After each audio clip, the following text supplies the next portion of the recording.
Fogo Morto, de José Lins do Rego, capítulo 4. Vou fazer a revisão do vocabulário desse capítulo. Então lembre-se que se você só quer focar na leitura, você pode pular esse vídeo também. Lembre-se também, eu acho que eu já justifiquei, o meu objetivo aqui não é apresentar um modo enciclopédia, né? Então, por exemplo, talho, né? Então eu não vou ficar aqui como um apresentador, né? Na verdade, isso aplica a todos os meus vídeos são aulas, né? Não sei se aulas, mas a gente está compartilhando de leitura, né? Então eu sou uma pessoa, então eu hesito todo o tempo, a gente vai descobrir esses vocabulários juntos, né? E também percebam que eu não esgoto o vocabulário. E eu não acho saudável esgotar um vocabulário. O que é esgotar um vocabulário? Ir lá, ler todas as acepções da palavra e tentar decorar, memorizar, pode ser isso, pode ser aquilo. Eu acho que esse não é um modo de aumentar o seu vocabulário. O modo de aumentar o seu vocabulário é ir seguindo os significados conforme você for precisando. Quando que você vai precisando? Numa leitura como essa, ou quando você quer expressar algo e você não tem nome para isso, né? Você tem que ver se tem alguma palavra que dá nome para isso e possa te ajudar. Bom, então vamos lá. A gente viu danado, conversei um pouco sobre danado. Antes de continuar sobre danado, alguma nota sobre dicionários. Um dicionário, a meu ver, ele pode organizar os vocábulos, ou melhor, as definições de uma palavra, de um vocábulo, de duas maneiras. A primeira maneira é como eu acho que todas as palavras no UAIs são organizadas. Da acepção mais tradicional para a acepção mais recente. Vamos colocar aqui assim. Não precisaria ser desse modo necessariamente. Poderia ser da acepção mais usada para a acepção menos usada. Eu só parei um pouco aqui porque eu estou sozinho na escola e em teoria não pode ter barulho nenhum aqui. Bom, continuando. Da acepção mais usada para menos usadas. Pode ser que geralmente coincide, né? A acepção mais antiga ela acaba sendo menos usada, mas pode ser que não. Tem palavras, pai, por exemplo, pense na palavra pai. A palavra pai já é usada há trilhões de anos, talvez eu esteja exagerando um pouco na datação aqui, e ela é extremamente corrente, né? Mas o que acontece é que às vezes há uma coincidência, né? Então, por que isso é importante pra gente? Porque você vai ver que às vezes, a partir de agora, pelo menos eu vou dizer um número, né? Pra gente saber o significado mais original, etimologicamente falando, e o mais derivado, né? E aí a gente vai ter algumas impressões. Por exemplo, o significado da palavra danado é condenado judicialmente. Pelas leituras que eu fiz, conversando com pessoas, etc., na minha vida, eu acho que essa palavra deve ser extremamente rara. Além de ser, essa acepção, ela é extremamente rara. Além de ser, é claro, a mais tradicional, né? Aí lá no 2 é algo estragado, algo danado é algo estragado. Aí já passando pro 4 é condenado às penas do inferno, que é o significado que a gente tem aqui. Quando a gente ficou sabendo, através da Negra Mariana, que o José Amaro fica andando por aí como um danado, não é nem de perto o significado 10, que é o significado a propósito que a gente usa aqui no Brasil. Em português de Portugal não se usa, que é travesso, arteiro. Então não é José Amaro é bem danado, fica andando por aí. Não é isso. Ele fica como um condenado, como uma pessoa condenada ao fogo do inferno, né? Andando por aí. A gente soube também que a Sinhá Adriana não acredita em todo esse falaço. Eu achei muito interessante. Geralmente eu não sei quanto a sua variante, mas eu falaria toda essa falação, todo esse falatório, né? Aqui a gente tem falaço. Soubemos que assim a Adriana é craque em fazer talhos, ou seja, cortes para castrar os frangos, né? Uh, ainda falando sobre a Sinhá, escutando ela falando sobre, ou pensando sobre o Vitorino, ela sabe que o pessoal fica descompondo o Vitorino. Assim como a dona Janoca, do Santa Rosa, descompunha, ou descompõe, porque ainda ela faz, sei lá, as cozinheiras, as pessoas que trabalham para eles. Ficamos sabendo também que a família de retirantes estava aboletada na casa do engenho.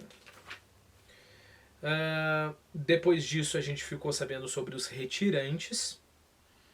Eu acho que eu não falei sobre as obras, duas obras importantes, porque eu tive um vídeo que se perdeu aí por causa da bateria, então acho que foi nesse vídeo. Lembre-se que eu comentei sobre Vidas Secas, né, do Graciliano Ramos, né, que é sobre uma família de retirantes, e a gente tem essa muito claro, né, esse drama. E também um poema do João Cabral de Melo Neto, chamado... Puxa vida, acredito que eu esqueci. João Cabral de Melo Neto, que é uma obra que o Chico Buarque musicou, inclusive ficou uma música extremamente famosa. Morte e Vida Severina, claro, Morte e Vida Severina. Então a gente conhece só aquela música do enterro do retirante, né? Essa cova que está com passos medidas, é a conta menor. Bom, eu prometo que eu paro e não canto mais. Mas essa é a música mais famosa porque foi para um CD regular, assim, do Chico Buarque. Por que eu digo regular? Porque tem um outro CD do Chico Buarque que tem todas as músicas, né? Porque essa Morte e Vida Severina foi adaptado por não sei quem e musicado pelo Chico Buarque e se tornou uma peça de teatro. E aí a gente tem um CD.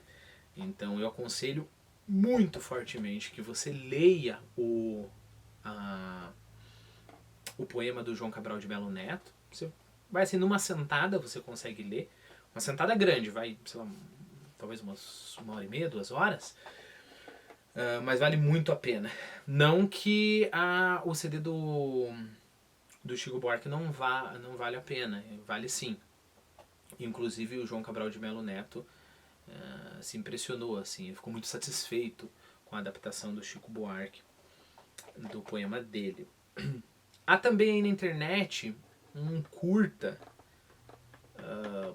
é um curta em preto e branco, assim, embora as animações sejam bonitas, né, é uma animação, embora as animações sejam bonitas, assim, eu acho que não acrescenta muito, minha opinião, assim, eu acho que não acrescenta muito. Eu gastaria minha energia lendo o Morte e Vida Severina e escutando o disco do Chico Buarque. Há também um filme que também, na minha opinião, assim, não acrescenta tanto assim. Bom, então a gente fica sabendo dos retirantes e a gente fica sabendo da retirada, que é essa imigração de sertanejo no Brasil, né? Ouvimos também que a filha do Coronel Lula é muito cavilosa, dengosa, fraca, molenga, né? Fica lá trancada lendo livros com medo de gente. A gente sabe que assim a Adriana tinha que cozer as partes do frango, ou seja, costurar, né? E na opinião dela era tudo figuração, o que o mestre José Amaro faz. Então essa é só aparência, né? Não é. Ficamos sabendo também que há um pegadil muito grande entre o Coronel Lula e o Negro Floripes. Todo mundo fica meio assim com esse pegadil. Um significado um pouco diferente, ou pelo menos não sei se significado, mas uso de cuidado, que é preocupação, né? A senhora não tenha cuidado não, né? Não só cuidado de prestar atenção, né?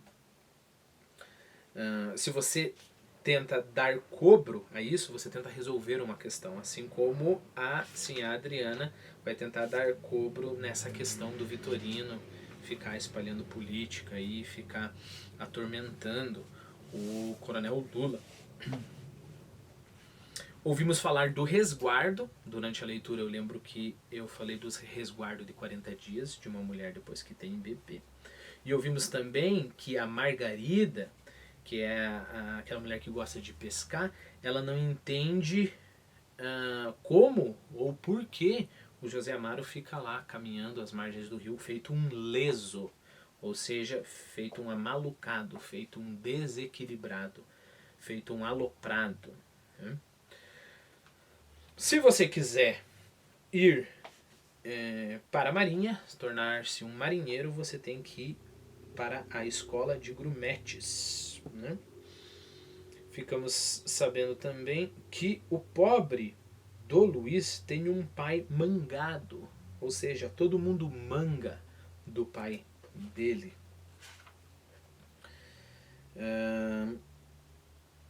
Tinha mais. Aqui a gente tem uma expressão bem interessante. Eu acho que em algum dos vídeos anteriores, outra digressão aqui, eu falei sobre vocabulário ativo e vocabulário passivo. Se você não entende direito a questão e quiser que eu fale um pouquinho mais, comente aí que eu posso fazer um vídeo especificamente para isso. Mas fatos gerais, né?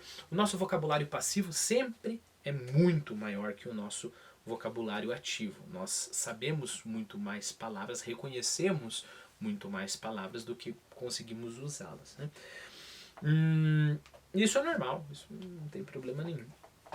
Mas às vezes é interessante fazer um esforço de pegar algo do vocabulário passivo e puxar para o vocabulário ativo. Né?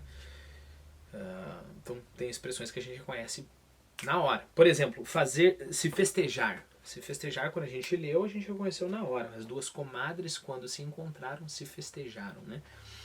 Mas para usar é necessário, ou seja, usar, trazer para o vocabulário ativo, é necessário colocar esse vocabulário em evidência. Então perceba, mais uma vez, né? As duas comadres, quando se encontraram, se festejaram. Né? Se festejaram, então os caras alegres, a gente tem essa imagem na cabeça. Bom, ouvimos também falar de pachorra, e eu prometi na leitura que eu ia falar um pouquinho etimologicamente sobre a palavra pachorra. Então vamos lá. O que é só pachorra? Falta de pressa ou de aplicação, calma excessiva, paciência embotada. Então você tem paciência demais, né? Você tem calma demais, e aí você é mole. Eu já digo porque eu estou usando essa metáfora, eu acho interessante.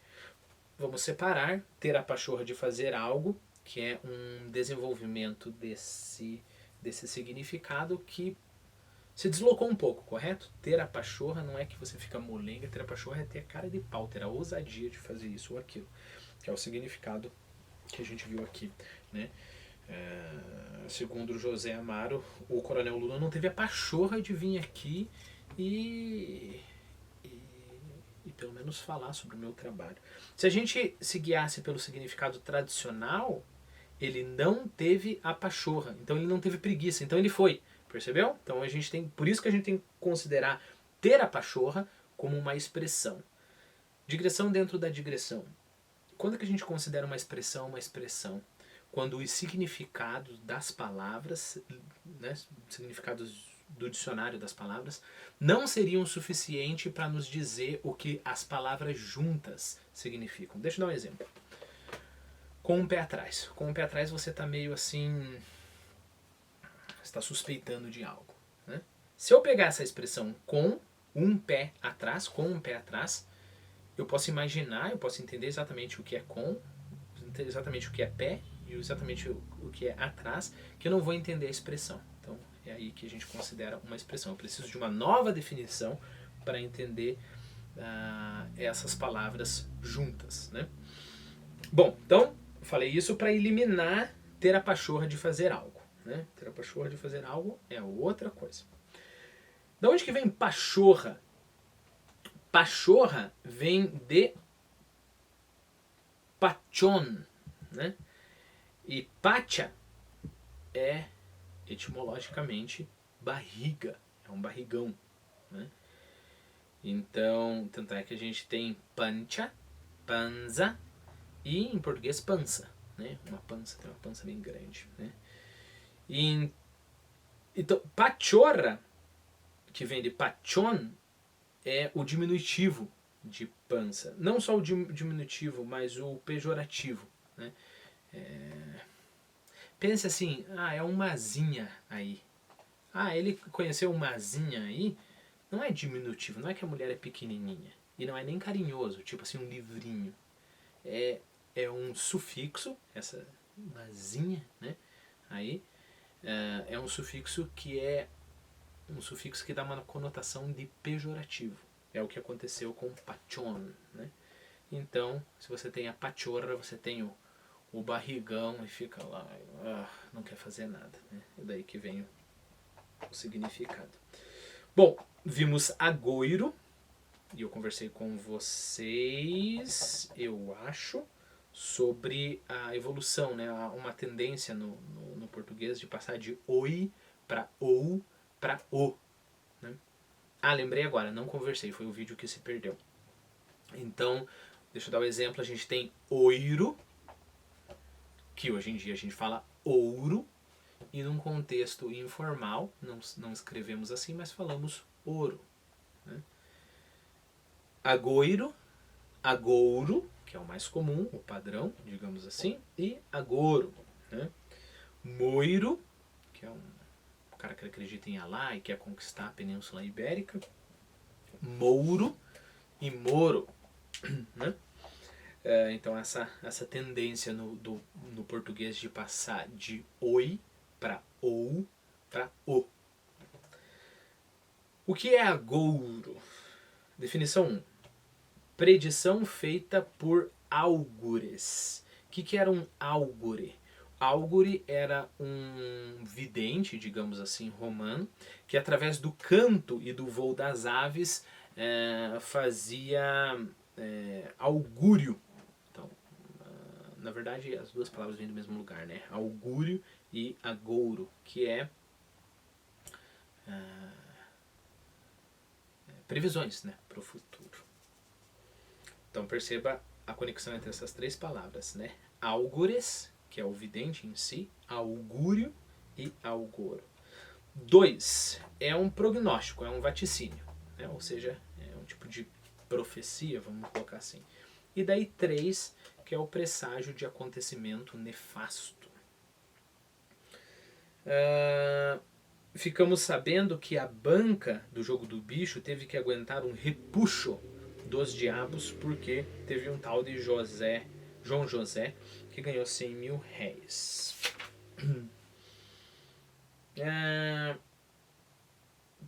Bater língua é uma expressão bem legal. Fazer fofoca.